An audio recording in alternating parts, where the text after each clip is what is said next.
This is the Zen65RT, the RT version of the popular Zen65, the same company who made the Rainy75 and the Rainy75RT. Now, will this be an upgrade over the Zen65? And knowing this pattern, will they do a Crush 80 RT in the future? Well, that I don't know. Just before we start, I want to mention the price. So I bought this on Taobao for 699 yuan, so around 100 USD. The other variant, which I'll talk about it a bit later in the video, is priced at 799 yuan, or $115 USD. At this price point, I should really mention its competitors, the Neo 65 Sonic HE Plus and the MCHO's Ace 68 Turbo. Is it really better than them? Well, I don't know, I don't have them. But you can do some research and watch other videos to see for yourself. So I've been using this keyboard for more than 1 month already, but this keyboard was already out since 3 months ago. Even now, it's not even on their own website. It's not even on Aliexpress, but I found it on some small websites.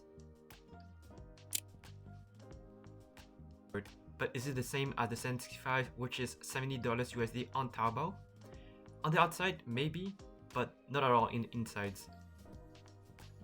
You see, the Zen65 has way more variants that you can choose from. Also, the original has a ball catch system, which makes it so easy to open and mod the keyboard. Next, the Zen65 has a tri-mode connectivity, while the Zen65RT is only wired. And one important thing is that the regular version comes with a brass insides, while the Zen65RT does not. Overall, they made a lot of compromises to make this RT. I wish they kept it in the RT version. I mean, it costs $30 more, but I would rather spend a bit more and keep all those features. Now let's focus more on the keyboard we have on hand. So my version is the cheapest. It comes with TTC comp switches. Kind of weird choice there at Wobkey, using a very old switch when there's so many better switches now on the market. So for the Pro version, which costs $15 more, you get 3 different keycap choices. It uses carbon fiber instead of FA4 plate, and it comes with TTC palm. The rest is the same, so it's up to you if you like the other variants better. For the unboxing, it comes without a box. It all came inside a carrying bag. I like it. It comes with the keyboard, a strange postcard, a cloth, a keycap puller, and a USB-C cable. There's also a manual, and lastly 4 extra WS deep clacky switches, which I think is a very nice addition. I tried it and it feels way better than the stock switch. Now the keyboard is really solid and premium, and it comes out around 1.5 kg. The case is made of really high quality CNC aluminum. The design of the back of the keyboard is quite good. By the way, there's nothing under the logo here, unlike on the Zen65 where there's a USB to use wirelessly. The PCB is 1.2mm and it is hot swappable and comes with south-facing RGB. Take note that there's no adjustable feet, but the typing angle is just right for me.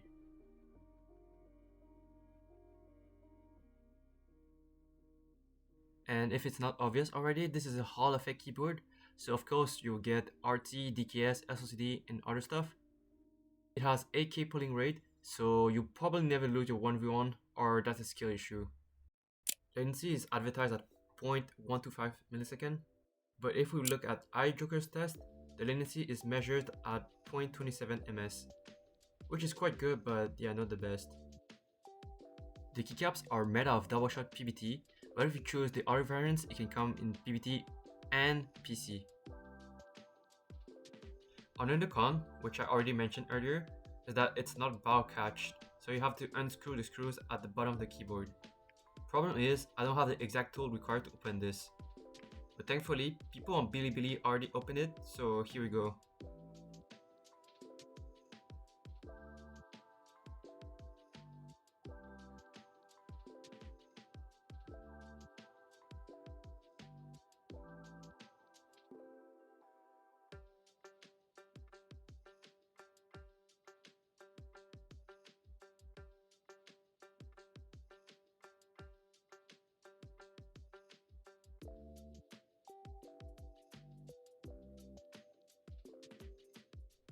Before we talk about the software, here's how you can open the software.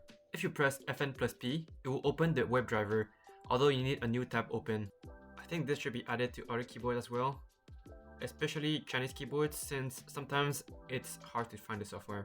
But I'll still put the WebDriver link in the description. Let's jump to the software now. This is where you can remap the keys. And notice how the profile names on the side haven't been translated yet. But I mean, you can always rename them.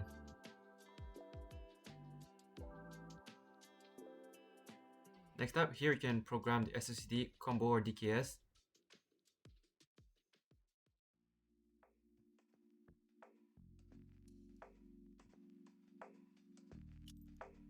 You can configure the RGB here. But I don't think this keyboard has the best RGB.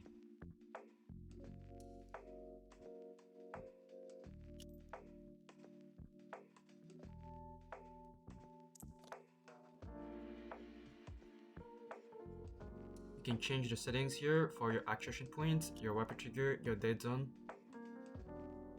There's even a switch selector here, which there's only 4 switches for now, which are all TTC.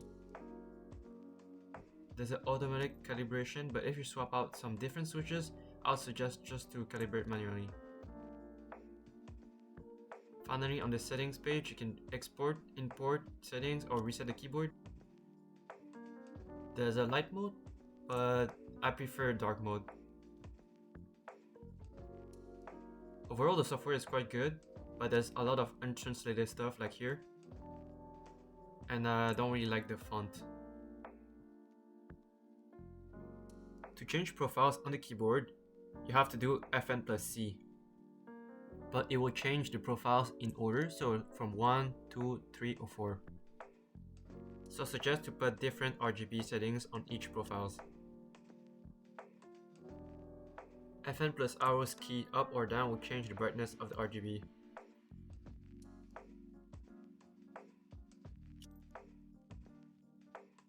And here's how you update the firmware. It was a little bit confusing, but it worked out.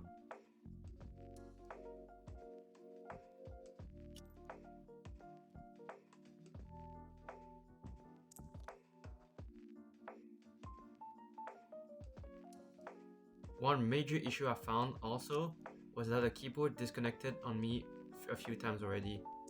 It doesn't happen really often, but the fact that it disconnects, I should really mention it. And the fix for now was just to unplug and plug back in the keyboard. I don't know if it's a coincidence, but that also happened with my wooting ADG a year ago, but it didn't happen with any of the cheap keyboards I revealed on this channel. So I don't know if it's the PC's fault or the keyboard's fault. But I'll mention it just for the record, and if anybody encounters the same problem. After this came the bigger problem. So if you like to mod keyboards like me, this keyboard might not be for you. Let me explain. When I tried to replace the switches, I encountered a small yet big problem. Those goddamn screws, they're in the way when you want to open the switches. But there's not just one or a few, there's like 20 of them. And they were really small screws, so if you lose them, well, you lose them. And also putting them back was not fun. And yes, I tried with different switch pullers, but they cannot fit since the screw is blocking the way. So for now, here's the moment you've all been waiting for, the real sound test. This is using the stock switches, the TTC COM.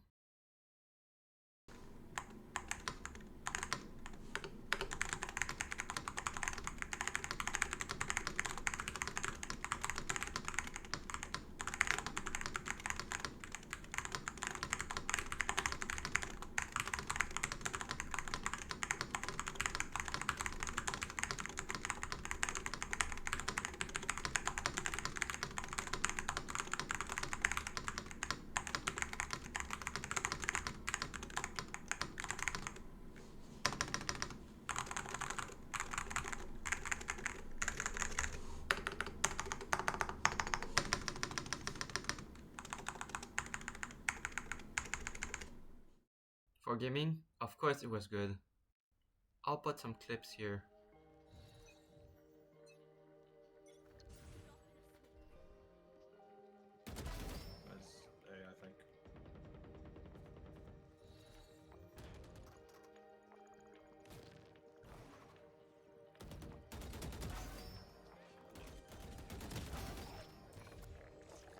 One enemy remaining. Yeah! Oh! Yeah. Jets are out. Where's the smoke? Spike. Spike down. B. One enemy remaining. Spike down.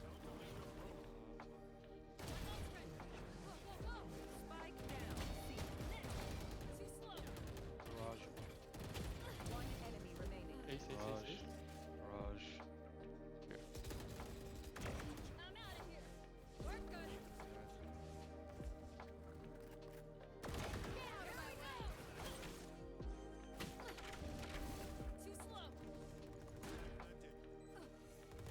One enemy remaining. Last player standing.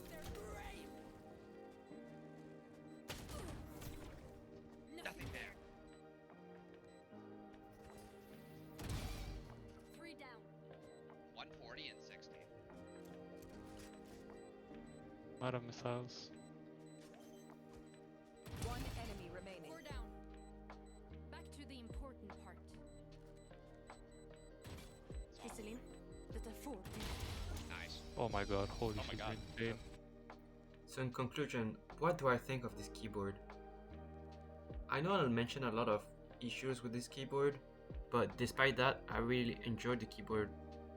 For now, it is my main keyboard because I really like the keycaps and the sound experience. The keyboard itself is just premium. At the end of the day, if you want to buy this, it has to appeal for you because otherwise there's many competitors at this price point. Anyway, that's it for me. Thanks for watching and see you next time.